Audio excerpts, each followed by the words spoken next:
So hey guys, it's Zieja again, and I hope you had a good holiday season. I did. I didn't get anything that was particularly flashy, but I got enough that I'm happy with my holidays, and I had a good thing. So, back on the battlefield, doing a little scavenger on Markov's Monolith, using the Magnum, and this is a game where I tried to make the best of a bad situation. I was auto-balanced, almost immediately. So I thought, well, I could rage quit and go to what I think is a better lobby, or I can try and make the best of it. And I do. And we end up winning. Today's topic is something that was spurred by Black Ops 2. And I apologize for that, for the Battlefield fans among you. I was experimenting last night with the KSG shotgun, which fires a slug. And unlike in Battlefield 3, where slugs are instant kill from any direction, in any distance, in Black Ops 2 they disappear after a set distance. So you have a fairly good range where you can get a one-shot kill in, but it's not infinite. You can't snipe from across the map with it, thankfully. And the hit detection in Black Ops 2 leaves quite a bit to be desired, especially when you're not in a good connection as it is. So, one-shotting with the KSG, with its inconsistent hip fire, and the shoddy netcode and hit detection for Black Ops 2 on PC, is challenging. But I find that, much like with sniping in Call of Duty and especially Battlefield 3, precision is its own reward. Now, I think there's something to be said for having generally good aim.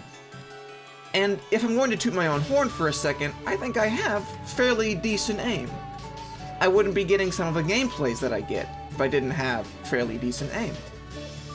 But there's also the idea of first shot accuracy, which with snipers, and especially the KSG, you need it, and need it a lot.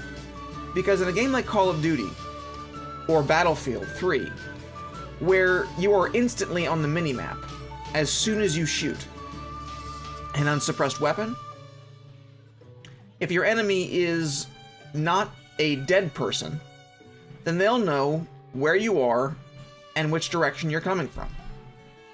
And that will tell them that they need to turn and shoot you. So, if you need to cycle the bolt, or you need to rechamber a new cartridge, and you missed the first time, either you need to do some fancy footwork, or you're gonna die.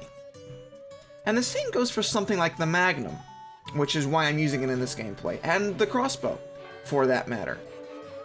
The reload time and the rate of fire is so long that if you don't kill them quickly, you're going to die. So I think, while failing is humorous for some people, it is frustrating at other times as well. But success, especially when it took more skill than using an AEK silence spraying from the hip with a laser sight, even though that's not technically possible, is rewarding in that you got the kill, you got 100 points, and it said enemy killed with your name, AEK971, enemy name. Yeah, that's some audio-visual reward.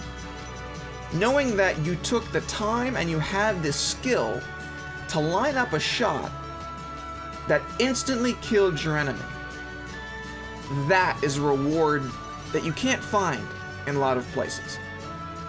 Now in Battlefield 3, where sniping is, for me at least, fairly inconsistent, I feel like I'll hit them in the face with a 50 caliber round from the M98B, or I'll shoot them directly in the mid-chest with the SV98, and I'll be rewarded with a hit marker and a death.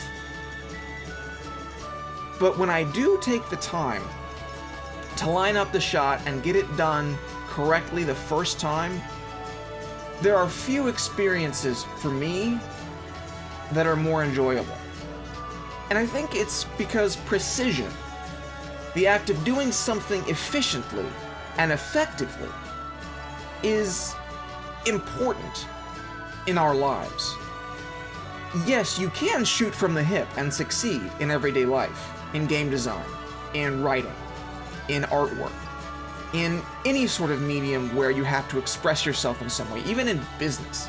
Shooting from the hip in a meeting when you're not as prepared as you should be, if you do it well, great. You're going to earn the respect of your superiors because you're making intelligent decisions from the top of your head, and that's great. But when you take the time and you take the skill to successfully put something together so that you get to the point right away and you stay on the point, that is when success is truly rewarding.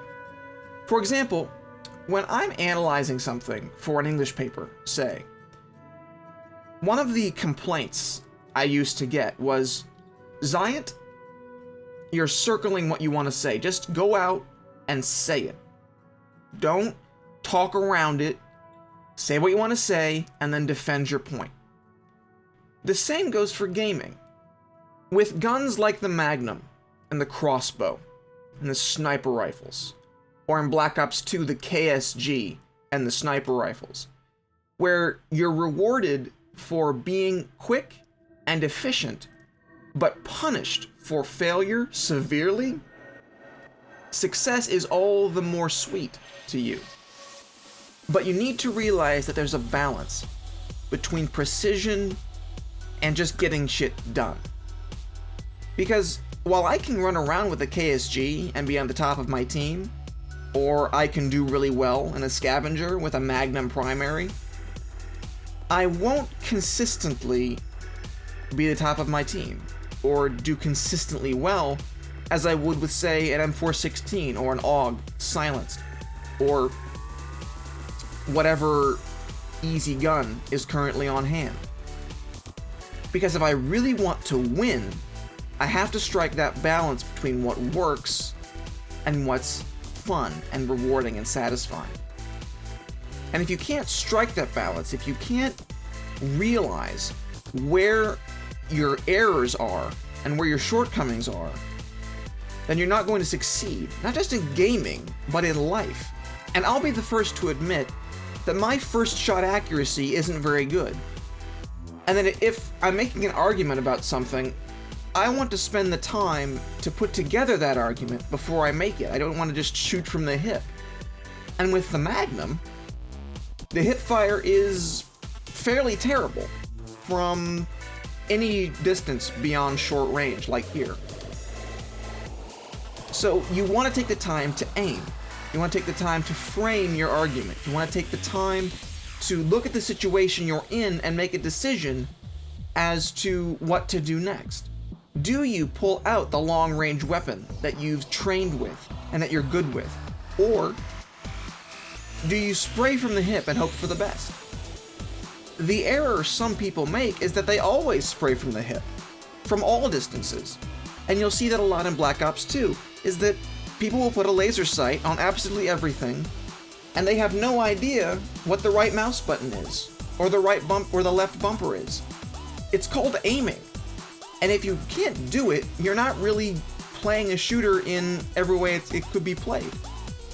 Because even though I can put on an MP7 with laser sight and extended mags, and I can hip fire from any distance and succeed, I'll only do that if I absolutely have to. Because I'm good enough at these games that I don't want it to be easy all of the time. I want to see how well I can do when I'm handicapping myself. And while it's not good to handicap yourself in life, because purposefully breaking your legs is not only painful, but not something that I'd advise, going around with just your head on your shoulders can really be its own reward. Thanks for watching, guys, and I'll see you next time.